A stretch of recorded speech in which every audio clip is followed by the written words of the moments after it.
दोस्तों, पाकिस्तान की तरफ से, जो कि यूनाइटेड नेशन में इस समय 15 नॉन परमानेंट सदस्य देशों में से एक है, उसकी तरफ से एक मीटिंग बुलाई गई जहां पर भारत ने एक बार फिर से बड़ा कांड कर दिया। हालात यह है कि यूनाइटेड नेशन के महासचिव को भारत को धमकी तक देनी पड़ गई। स्क्रीन पर आप आर्टिकल देख सकते हैं। यूनाइटेड नेशन से इस समय निकल कर आ रही खबर के बारे में इस वीडियो में डिटेल में बात करेंगे।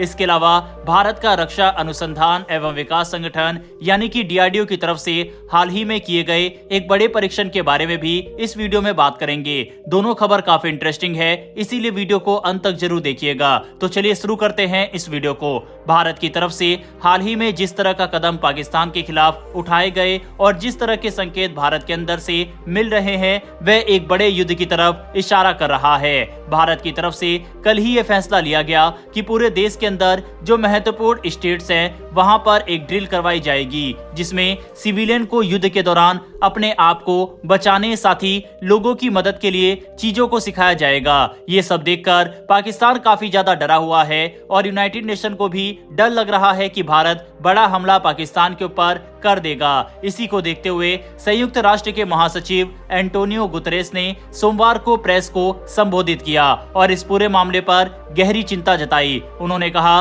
कि भारत और पाकिस्तान के बीच तनाव पिछले कई सालों में अपने सबसे ऊंचे स्तर पर है। उन्होंने साफ कहा कि अगर इस समय संयम नहीं बरता गया तो हालात हाथ से निकल सकते हैं। गुतरेस ने कहा, सैन्य टकराव कोई समाधान नहीं है। दोनों देशों को चाहिए कि वो शांति का रास्ता अपनाएं और टकराव से दूर रहे। अब संयम बरतने का समय है। उन्होंने ये भी कहा कि अगर भारत और पाकिस्तान चाहे तो संयुक्त राष्ट्र मध्यस्थता करने के लिए तैयार है। दरअसल उनका कहना था कि UN हर उस कोशिश का समर्थन करेगा जिससे तनाव कम हो और बातचीत के रास्ते खुले रहें। गुतरेस ने पहलगाम हमले की भी कड़ी निंदा की। उन्होंने कहा कि आम लोगों को निशाना बनाना पूरी तरह गलत है और जो लोग इस हमले के जिम्मेदार हैं, उन्हें कानून के अनुसार सजा मिलनी चाहिए। इसके जवाब में भारत की तरफ से कहा गया कि उनको तो सजा मिल जाएगी जिन्होंने इस घटना को अंजाम दिया, लेकिन उनका क्या जिन्होंने इस घटना को करवाया है। अब समय आ गया है कि बड़ा सबक सिखाने का। इसी बीच पाकिस्तान ने यूनाइटेड नेशन में मीटिंग की रिक्वेस्ट भी डाली थी, जो कि पाकिस्तान का डर बताता है। 5 मई को पाकिस्तान ने UNSC यानी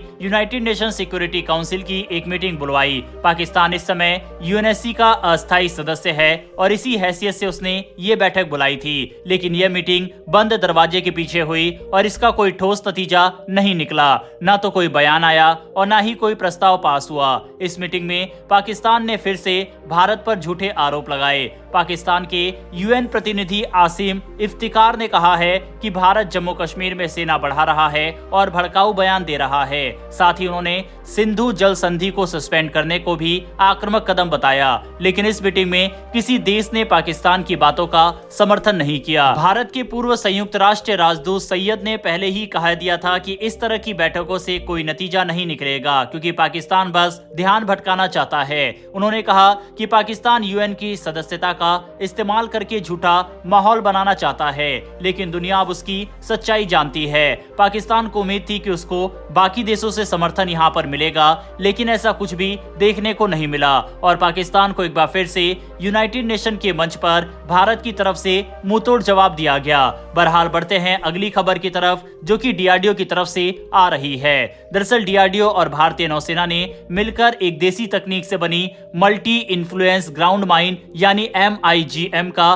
सफल परीक्षण किया है। ये माइन खास तौर पर आधुनिक स्टेल्थ जहाजों और पनडुब्बियों को निशाना बनाने के लिए बनाई गई है। रक्षा मंत्रालय ने बताया है कि MIGM से नौसेना की अंडर वाटर वारफेयर यानी पानी के नीचे लड़ाई की ताकत काफी बढ़ेगी। रक्षा मंत्री राजनाथ सिंह ने DRDO, नौसेना और इंडस्ट्री को इस सफलता के लिए बधाई दी। ये भारत के लिए एक गेम चेंजिंग हथियार हो सकता है। इसकी बदौलत ना तो पाकिस्तान का कोई जहाज और ना ही पाकिस्तान की पनडुब्बी भारत की टेरिटरी में आ पाएगी। एक तरफ भारत अपनी सुरक्षा और जवाबी कार्रवाई के लिए तैयारी कर रहा है, वहीं दूसरी तरफ पाकिस्तान ने भी 2 मिसाइलों का परीक्षण किया है, फतेह और अब्दाली। पाकिस्तान की सेना ने कहा है कि ये परीक्षण उनके सैनिकों की तैयारियों और मिसाइलों की सटीकता जांचने के लिए किए गए हैं। पिछले हफ्ते भारतीय नौसेना ने भी अपने नए देसी गाइडेड मिसाइल डिस्ट्रॉयर जहाज INS सूरज से एक कम ऊंचाई पर उड़ रही दुश्मन मिसाइलों को हवा में ही रोक दिया। इसके अलावा 27 अप्रैल को नौसेना ने कई एंटी शिप मिसाइलों का सफल परीक्षण किया था, जिससे ये साबित हो गया कि भारतीय नौसेना लंबी दूरी तक सटीक हमला करने के लिए पूरी तरह तैयार है।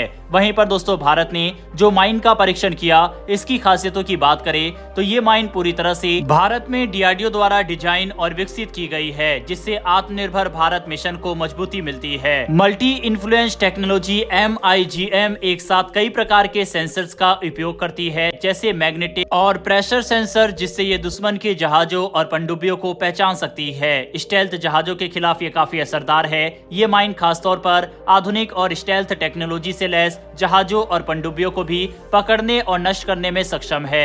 MIGM में आर्टिफिशियल इंटेलिजेंस आधारित लॉजिक लगाया गया है, जिससे ये माइन अपने आप तय कर सकती है कि कब और कैसे विस्फोट करना है।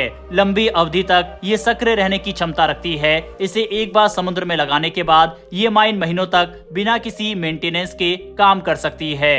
इसके अलावा सेना के ऑपरेशन में लचीलापन, इसे अलग अलग समुद्री इलाकों और गहराइयों में लगाया जा सकता है, जिससे नौसेना को रणनीतिक रूप से अधिक विकल्प मिलते हैं। सातवां, सटीक लक्ष्य भेदन क्षमता। ये माइन सिर्फ सही पहचान होने पर ही एक्टिव होती है, जिससे झूठे अलार्म या फिर अपने ही जहाजों को नुकसान पहुंचने का खतरा बहुत कम हो जाता है। भारत के द्वारा किए गए इस परीक्षण और डीआरडीओ के लिए कमेंट बॉक्स में एक जय हिंद तो बनता है, जो कि दिन रात इस तरह के हथियार मेहनत करके बनाते हैं। फिलहाल इस वीडियो में इतना ही। इन्फॉर्मेशन और वीडियो पसंद आई हो तो वीडियो को लाइक करके हमें सपोर्ट करने के लिए नीचे दिए गए सब्सक्राइब बटन को प्रेस कर बेल आइकन को जरूर दबा लें। फिर मिलेंगे ऐसी एक नई वीडियो के साथ। धन्यवाद। जय हिंद, जय भारत।